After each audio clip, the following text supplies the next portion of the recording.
台湾的流行音乐对日本时代1930年代开始发展，亲像四季风、月夜愁、望春风等等，拢是流传了百年的流行歌。为了让民众更加了解到咱台湾的流行音乐史，台北流行音乐中心举办摩登时代特展，有展出1930年代上百件珍贵文物，带观众朋友做回来看。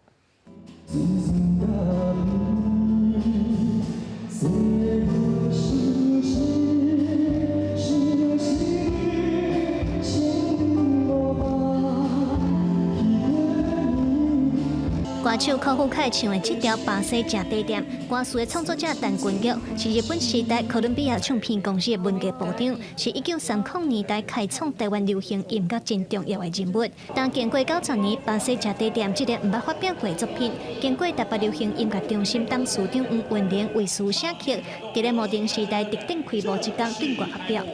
我们台湾流行音乐其实发展到现在，其实日新月异，每天都有很多新的。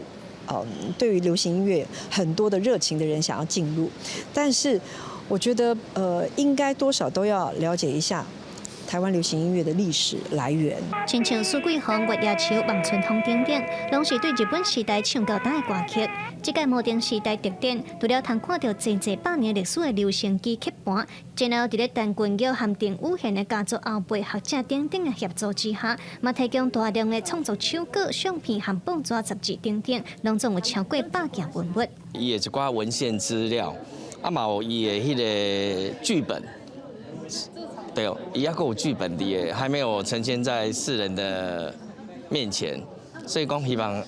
营帮这个北流结束了，够有一个机会，我陈俊义再贡献更多的东西让大家知道。 其中，嘛有学者对日本民俗博物馆甲3条毋捌公开过歌曲转录登来台湾，包括第一位女高音林时浩，也有顺丁武宪唱的歌。特展嘛专讲再现日本时代通食咖啡、听音乐的食地点，互民众毋但通看展览来了解台湾流行音乐发展史，也通体验当时黑狗兄、黑鸟子的生活。记者卢尚如、林秀凯台北报道。